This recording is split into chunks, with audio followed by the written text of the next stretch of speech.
he didn't want to work with stars. He wanted people that you would just believe were the characters. His way was just to make it as real as possible, and to make it as real as possible would be people that you didn't recognize. So one of the things we had to do, we had to figure out which ones are the ones that are going to be the quote, stars of the movie without them being stars. Everybody wanted to be in this movie. And I was even looking back over these tapes, remembering that there were times that I would stay in the office till 11 o'clock at night because like Stephen Dorff was working, but he had to audition. He just had to, and he had worked on it, and please, could I wait for him? And so I'd wait and wait and wait, and he'd come in, and we'd work until 11 or whatever. I didn't count up, but I know there were probably somewhere along the lines of 126 speaking parts. We had all of this research from old Life magazine articles and all sorts of books on World War II and pictures. I mean, there's loads and loads and loads of pictures of people of that time. And it was, people looked older than they were. I mean, it's a very interesting thing when you look at these people and you realize they're 18, 19 years old, but they look like men already. So we used that as a sort of template of all of those to try to find people who didn't feel too contemporary. What we had to do was contact theaters in different places. Like the Guthrie has always been a very good source of actors for me. The Seattle Theater Group. So I sent letters to people and said what we were looking for, and people put themselves on tape, or an acting teacher would put some of her clients on tape. And so we did receive a lot of tapes, particularly from Minnesota, from Texas, from Seattle, Chicago, a lot of people from Chicago. But it just, I don't know what it is, but people in small towns, there's a very different look to people like that. And then there's a look of people who just have more character in their face. And a lot of those people are people from small towns somewhere. And, Nick Stahl was, he was just a little baby at the time. And then, when he's killed, your heart breaks. Leave me alone, all right? Hey, B, come over here. Now, what happened to you? Me? Shit, I told Doll I was up there, and I was on the ridge. I slipped, I fell, I was getting the shit up. Where'd you go a little while ago when you were gone for a while? Where were you? Well, I went up to take a crap. Wait a second, when I see him, he was coming down from 2nd Platoon's line on the ridge. I was up there on that ridge. I was past the line. And a Jap guy came at me and tried to bayonet me. So I killed him. God damn it, kid. I told you I wanted the goddamn truth and not in your kid games. You go f***ing look for yourself. Because he's up there now. You don't take my word for it. You go goddamn f***ing look for yourself. The thing that is sort of interesting about a lot of these characters is that this is a war, and they're scared. But they're scared in different ways. Dahl puts on bravado. Fife doesn't understand why he's feeling so scared, and he tries, but he's probably, I suppose, if it comes down to it, even though he's trying to overcome it, he's more cowardly, whereas some of the others have put on the bravado. This was a time in the 40s when men were men. And it was very important for men to be strong and to be virile and to be, go out there and fight and do all that kind of stuff. So that was one of the things you had to get to, that you had to get actors who really understood the mentality of that time. And then there were people like Adrian Brody who he just looked old-fashioned. He looked like a person of the period who belonged in this movie. And Jim Caviezel had that too. It was just something that you just felt there was an old soul in his body. Jim Caviezel was a surprise. I just got his picture in the mail, And I looked at his resume, which was very tiny, but he was represented. He had a manager who was a person I knew, and I figured if she was his manager, he must be very special, because she's very special. And so that's the reason I saw him, not because there was anything on his resume that indicated that he was right for this or not. You know, Dash was very young at that time, and he's a little chubby cheeks, and he just didn't look like anybody else. And he's so inventive. I mean, Dash is just an incredible person. Boy, I should have knocked those boys' heads together. Did you see how the colonel looked at me? Did you see? Maybe it wasn't them that did the ball cutting. Oh, what do I do now? Maybe they didn't know that. Maybe they was a gift. Maybe they was a gift.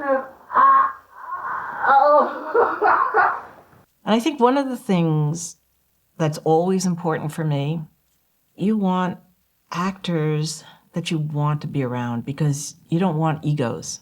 You don't want people who are going to just be needy and wanting all your attention and wanting everybody else's attention. It's a group, it's a team.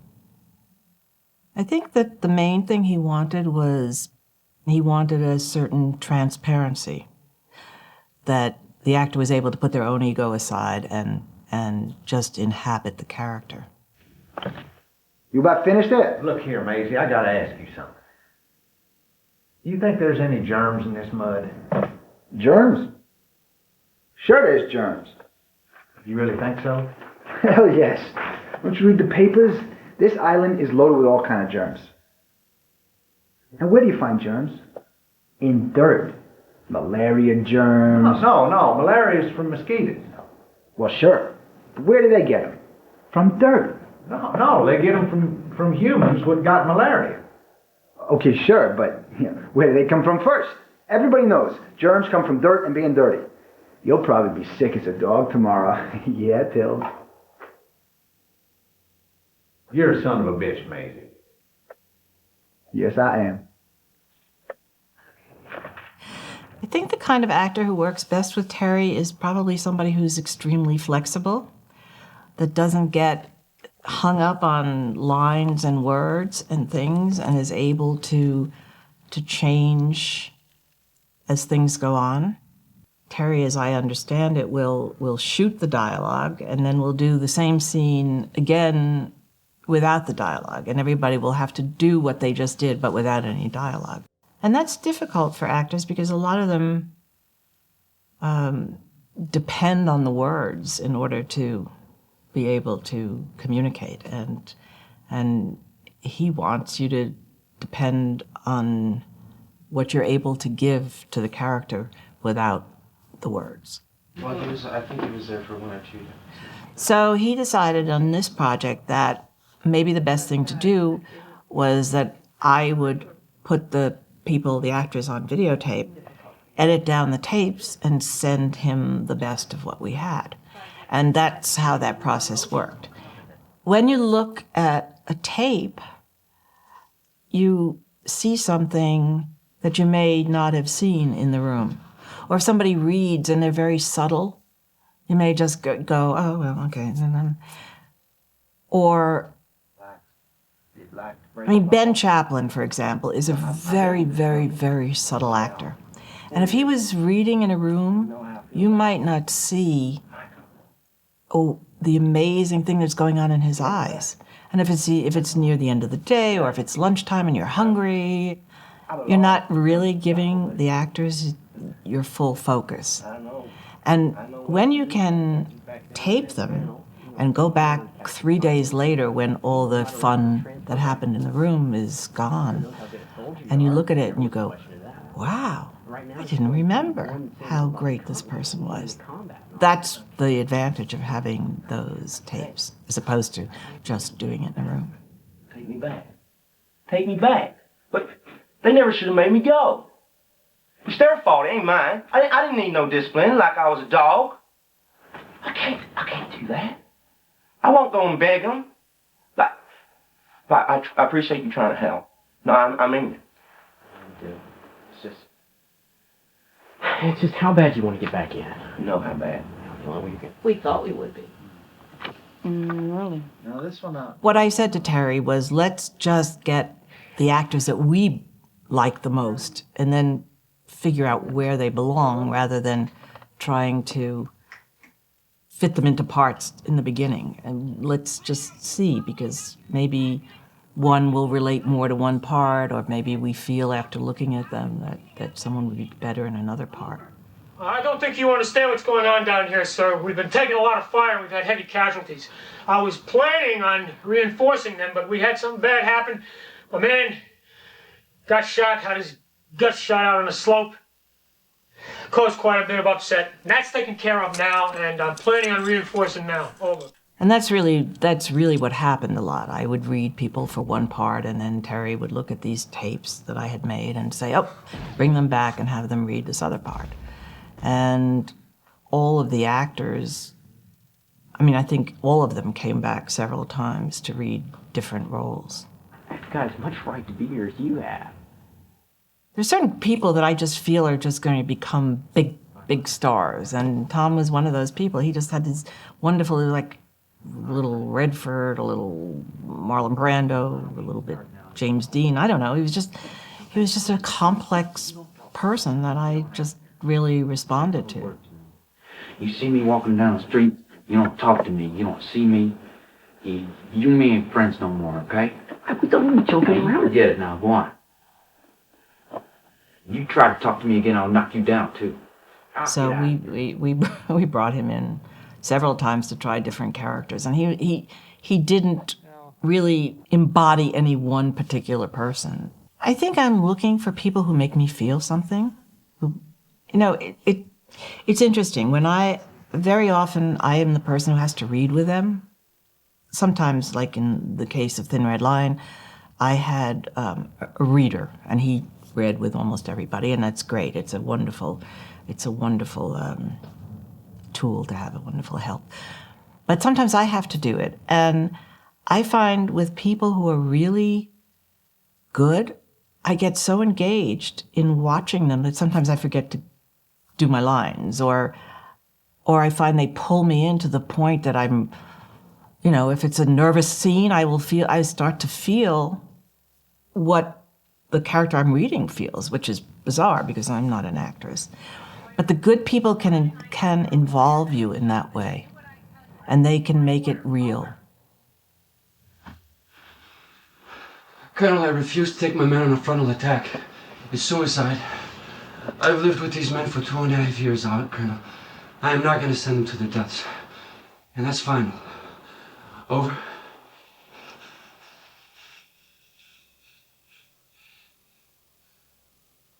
Working with Terry is very different from other directors because a lot of what Terry wants is in his head.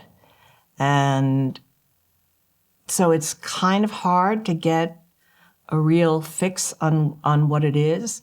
And it's sort of like, well, let's experiment, and maybe this will be it, or maybe that will be it. Terry says that he has a problem, that he falls in love with everybody. He's so enamored of actors. And looking back on these tapes, I realized we could have cast this movie like 15 times. There were so many really, really good actors. And some of those auditions you could have just printed and put them right in the movie. I mean, it was extraordinary. And it's because it was so well written, because he gave them material to work with. They were all good. A lot of people have told me that Terrence Malick, they're not quite sure of what kind of a director he is, actor's director, cerebral director, whatever. All I can say is my experience. And my experience was that he trusted me to bring what he hired me to bring. And then he trusted me even more to bring things that I didn't even know I had in me. I had gotten the script about 3 months ago. Penny Allen had given me the script to read, and she told me that they were looking, they couldn't find the part of the captain. So I read it. It was really about this thick. I was going, geez, the hell am I going to get through this thing? And as soon as I read it, I thought, here's a good script. It's huge. A lot of logistics trying to do this right, you know.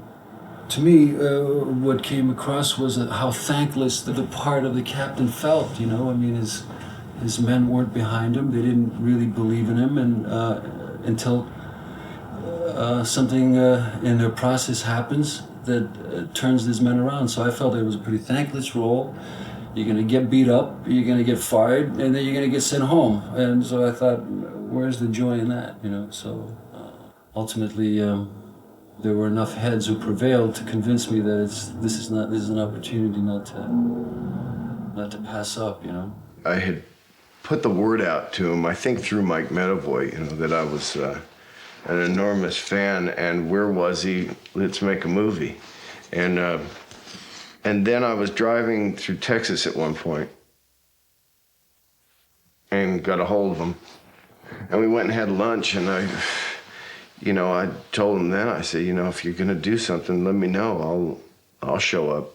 And then not that long after that, I guess he was starting to get interested in making a movie again, and he had written A Thin Red Line. And so we got together and talked about it, and I said, you know, I'm in, and then it went on for some time because it was going to be difficult for everybody. For one thing, nobody was going to get any money out of it, and they were going to be there for a long time, and it was a hard movie to get financed. So between Mike and Terry, they needed to get some names that would enhance the value of it to the financier. And so, you know, I suppose my coming on board initially set a tone for, you know, the sort of career suicide that it would be for everybody for a time, because we'd all have to go commit an awful lot of time. And it wasn't just the time shooting, it was, we didn't know when we were going to be able to start the movie. And so it was kind of a blind commitment for a time, and one had to not do other things to keep open to do it. But so I really don't know how effective I was. I think that, you know, the people that ended up there would have been there with or without me. There were people who, like me, appreciated Terry. I was doing a Sam Shepard play at the time, and then Sam Shepard did Days of Heaven with Terry. And from what I gather from Terry, Sam showed him a tape of the play, but I needed to be in this film, even if I was carrying ammunition to Nick Nolte. I had to be in the films. There were 5 pilots they wanted to sign me for, and I was going to test 5 pilots, and I kept coming back to The Thin Red Line.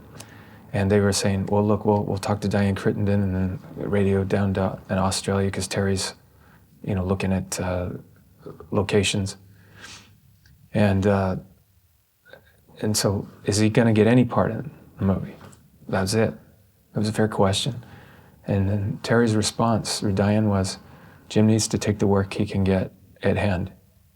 And then it went on. I mean, this was like 12 weeks. And then one day, he calls me at home, and he says, hey, Jim, this is Terry. He says, I was wondering if you, I would, I'll never forget, he says, I'd like you to play Wit. And he says, well, okay, Jim, well, welcome aboard, and I feel like I'm getting on a train I can't get off. And I said, don't worry, I'll be there. And so I knew before my agents even knew. I had to call them and tell them. I think that he's one of those directors that if you love his work like I do and did, then you kind of jump on board this train and you don't ask where it's going. If you do ask, he'll answer you, but it doesn't help. You know, it's not a destination you've been before. And I remember trying to, in the middle of the night, not knowing my head from my feet. And it was so cold that night. Here we are in the tropics, but it was so cold. And it was pouring down rain, like showers. We were in the rainforest, and it just comes down in sheets. And I was holding Adrian Brody, and I thought it was my wife. And you could hear this, Jim, I'm not your wife. And sorry, you know, I think I probably kissed his ear or something. Maybe I even bit it. I don't know. I had my kids down there, and also I had, I think, a very different experience than the rest because there was, you know, a group of, I was the old man there. I mean, we had, you know, a couple of guys, but like Clooney came up for a day, or, you know, or Woody was around a little bit, but even those guys are younger than I am. So I felt like I was kind of the old man with my family, and then there were all these young guys having the experience that I had 20 years ago of being on for many of them, a first film and all of that. And I can imagine that from their point of view, it was really a magical time. It was from mine also, but much more specific. There was working with Terry, and there was being with my family in this beautiful place. And there was being in this place, but there was a kind of deeper camaraderie, I would say. See, also I think that there was this in the characters. There was a bit of, my character was a bit separate. And so it worked out that I was a bit, so I wasn't really as much a part of the mass experiences as some of them were. I knew Adrian from high school. I knew Dash from New York. So we have camaraderie that way. Then they also put on we'd play basketball at nighttime. So every night we'd play basketball for like 2 or 3 hours. So there was a camaraderie there, and also from the boot camp. And, you know, surprisingly, it was, you know, for 23, 24-year-old testosterone-filled boys, we surprisingly got along. I think it was important to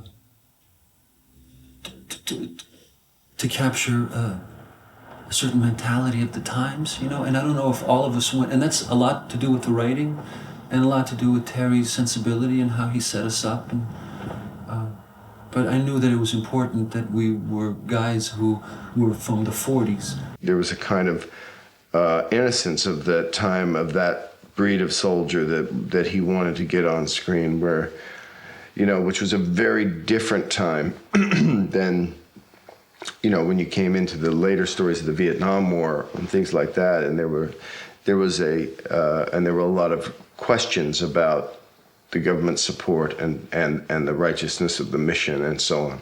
There was a deep, clear patriotism that he was trying to put to balance with what became the surprise of fear and death and horror that war was going to be in any circumstance. And I think that if the characters had in their nature an anticipation of that, it was going to violate Terry's vision. Literally a 45-second crane shot, and it was like over 2 days. And the most you can do was one setup per day, because you had to, all the explosives had to be set up, and it was like 500 guys, and the camera would swoop down, swoop down, swoop down, swoop down, and then zoom in on the character crying. So Terry goes, "Okay, Kirk, all right, that's gonna be you. Go ahead and start crying." I'm cracking jokes with playing chess with Woody Harrelson, and he's just like, "All right, just start crying. Go ahead, go." You know, it's for some people, you know, it was different. You know, you have to sort of like, you know, focus right away, because on any given day, at any given hour, you didn't know what you were going to shoot. I mean, it was very spontaneous, you know. So the lighting suited this moment, this scene, so that's what we were going to shoot at this moment. So, you know, you had to be on your toes. One thing that he told me in the beginning, where I couldn't really understand until, you know, much later, was I would tell him we need rehearsal. We got to rehearse. It's a bit of a running joke, and he said, "Oh yes, your whole life has prepared you for this moment." And I'm going, "All right. What does he mean by this? What does he mean by this?" I soon found out that how much my own experience in life paralleled a similarity to, without the insanity of obviously the captain's responsibility, but there was a bit of a similarity in terms of coming out from nowhere, being a reservist, being almost on the fringes of, you know, so suddenly you're called upon to be a leader of men. Now, Kirk, you're you're on a ship and the beach is right there and you're calling out into the abyss. And that's what your motivation is. So it was like, gotcha. Understand. But the funny thing is about that is that I did understand. You know what I mean? His directing is very poetic, very just, sort of like catching for, like fairies and butterflies, so to speak. So you have this hands-on kind of direction. You get kind of, feels a little humbling, but ultimately you realize that you're part of a bigger vision, and you just got to surrender yourself to it, It took me a little bit of time to adjust to this. I think it took me a couple of weeks and some heart-to-heart conversations with Terry about what contribution I could make because I had never been involved in something where I don't know, I can't speak for what secrets Terry has in his head. He would often, when he would share certain things with me, he would often end it with, loose lips sink ships. So he, it was always Terry's got a lot of secrets, and I think that you have to, at some point, if you're supportive of a director, be willing to support those secrets. He's a very complicated guy. I mean, we used to laugh a lot because he's such a gentle person. We would laugh a lot, wondering, where's the guy that made Badlands? Where in his face? And once in a while, you'd see a kind of flash of these, Terry'd be talking, he'd be talking, and there'd just be these moments of these eyes go, boom, oh, there it is. There's the guy that made Badlands. I was, more of a spectator than anything, just watching, coming in and seeing this creation. The end of the film, I could feel the miles and miles of footage that were behind this cast and crew. It was visceral. You're shooting magic hour, pure hard sunlight, and clouds, overcast. What are you doing? And Terry said, well, you see, this way, I've got the film, I've got the scene 3 ways. I've got it at magic hour, full sun, or overcast. And I could cut the movie together, and I could cut as all overcast, all sunny, or all magic hour. And that way I could put your scene anywhere I want in the film. I was hired to shoot a war film. Now I do not think it's a war film. I think it's an amazing poem about the beauty of life. It relaxes me to know that it's not all dependent on who is in the movie. It's the story, the filmmaker is the thing for me. And somebody with a big vision, it's obvious, you want to. It'll challenge you. It'll elevate your game. It'll make you bust out from bad habits that you're used to, Life before Terry Malick and life after Terry Malick. When my father wrote The Thin Red Line, he felt he'd written 150 pages of the book, and my mother read it and didn't like it. And she thought it was much too cold and removed and technical. So he just threw him in the fire and started all over. That's when he came up with the concept of C for Charlie, as one dynamic, moving entity. And that really gave him the solution that he was looking for, and he was off. What he tried to do, I think, in the book is that he made C for Charlie Company an organism, one organism, like a very large worm who can lose pieces and still continue. And that was the idea of the point of view of the voice in the book. It's a collective. I think that's what's amazing about The Thin Red Line. It doesn't try to be Tolstoy. It's just what it is. It's these guys. C for Charlie is not made up of college graduates, and they don't sound like college graduates. And I love that about it. I think maybe people rewrite their own histories too, and there's that whole aspect of denial and what you slap on top of it in order to recover, in order to survive. So of course, they probably would not remember the details of the horror. I believe that there's a lot of retrospective historical hindsight slapped onto that war. I really do. And I think as soldiers, the ones who survived suffered a great deal when they came home. I don't think any of them really even understood what post-traumatic stress was or what was going on for them, what they were feeling. Pull yourself up.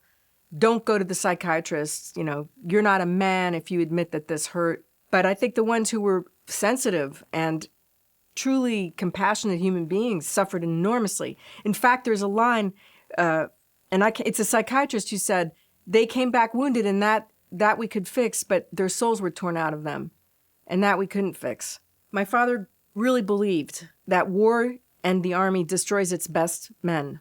The truly great men, had to be capable of great compassion and understanding for humanity, could not survive this experience. There was a long tradition of soldiering in his family. His father was in World War I, and he had two great-great-uncles buried in the same cemetery, Southern Illinois, who were on opposite sides in the Civil War.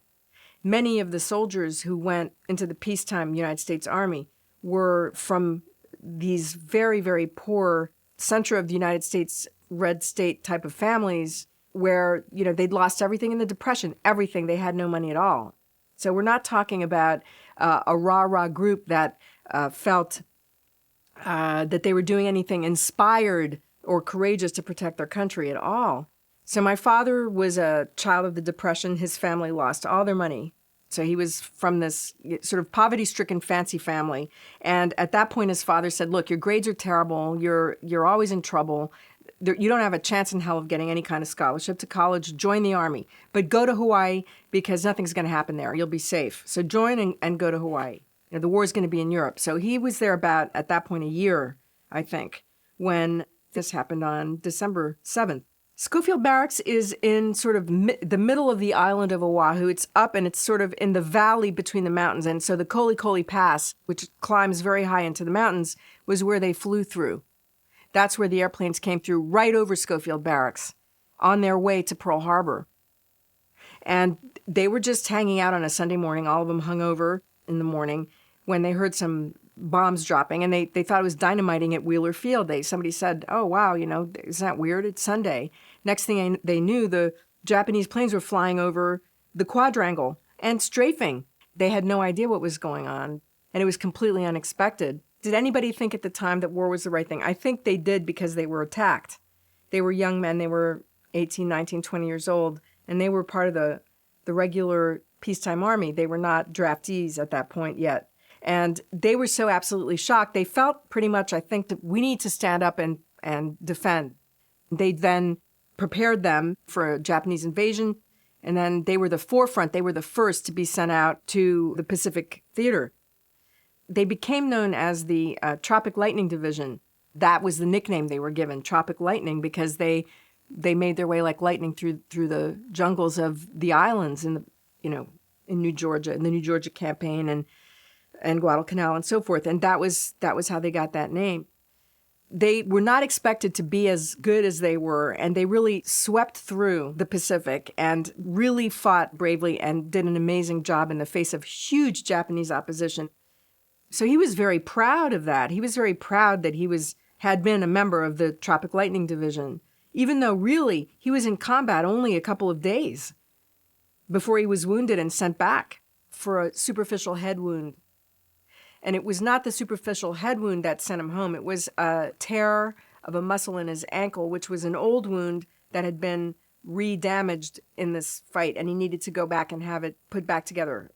So he ended up in the hospital in San Francisco, and then he was sent to Memphis, Tennessee. This was 1943 by now, and he got his papers, and he had to report back to duty. He was going to be part of the invading army, which landed in France on D-Day. And he felt, and he told me this himself, and I'll never forget it, because he took me to I get choked up even thinking about this. He took me to the beach. He took me back to the cemetery in Caviezel-sur-Mer above Omaha Beach. And we walked that whole cemetery. The thing that killed him was the unknown soldier crosses. But he walked through that whole cemetery with me, and he said, I would be here. I would be dead. I would be one of these graves. And I knew that. My luck had run out. That's what he said. My luck had run out. He got his papers to go back, and he decided to act crazy. So he went AWOL. They brought him back. He went AWOL. He told them, he had killed a man, this is true, in hand-to-hand combat in Guadalcanal. He'd gone to the bathroom. He'd gone off into the jungle to go to the bathroom. He was very private that way. He went off to go to the bathroom, number 2, and out of the jungle came a Japanese soldier, starving to death, truly half-starved soldier. And they fought, but neither one of them wanted to fire a weapon. My father didn't have a weapon anyway. He didn't have his gun. The guy came at him with his bayonet, and my father went to the side in a football move. They struggled, they fought, and he killed him by bashing his head in with the butt of the rifle. And he wrote about this in many places, but he never told the story to anybody as his own experience. He fictionalized it. But he had the Japanese soldier's wallet. He kept this wallet all his life. So he was a very odd combination of not pro-army, but of loving the army that gave him a home and took him in, and of being against warfare. When my father first saw the film From Here to Eternity, he didn't like it at all. He felt betrayed in a sense. He felt that they'd cleaned it up way too much. He really was upset that so much had got cut out. He felt confined and constrained, especially by the sexual hypocrisy that was sort of prevalent. He was not in any way even a socialist or a communist at all, but he was really angry by what happened with the McCarthy era. One of the reasons that my father decided to go to Europe was really, I wouldn't say so much political as an issue of freedom of speech and freedom of behavior. I think in France, they were freer to be free. Plus, he was interested because of all the books he'd read by Hemingway and Fitzgerald and everybody who'd gone before him to Europe, and he really wanted to be a part of that at the same time and experience that. But I think it was more that he just was angry and felt constrained by society's mores, I think, more or less. My father was an extremely disciplined writer, methodical, precise. He was a slow writer. My father was somebody who had incredible memory and imagination, and he would work it all out in his head. My father felt even at the time that there was a great propaganda machine attached to war and warfare, no matter what generation you were talking about, that it was really cleaned up when it was presented to the country. There are a few things on this. The first thing is that the generals were very clean. They were back behind the hills. They were safe. And, they wanted the spoils. I'm going to give you the Congressional Medal of Honor, but then you have to come represent your country and you have to help us. This was it was really a propaganda machine even then, Stars and Stripes. They laughed at that stuff. Even then, the soldiers laughed at that stuff. There's a line in The Thin Red Line that Welsh says at the end. He says, property, all for property. And he's the great cynic in the book. He's the one who really sees it as it is, with no colored glasses and no heroic glory slapped on top. And I think my father really believed that it's a great, large bureaucracy. And any snafu on the part of bureaucrats costs thousands and thousands of lives. But an individual life's not important. It's the life of the company that's important. Can we take that hill? And, what's a good number of casualties? What's an acceptable loss in a case like that? And if you're one of them, well, too bad. Too bad for you if you're one of those. My father only, I think, once that I remember, but it was so momentous. He took out the Japanese soldier's wallet in Paris.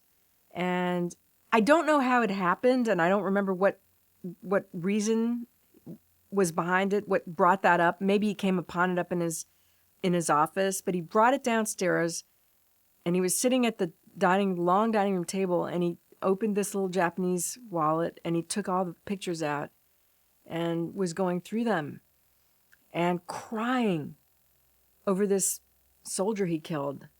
And he didn't have to say very much. That was an amazing experience. And I remember my brother saying something about, war, watching the John Wayne movies. And my father saying, oh no, it's not like that at all.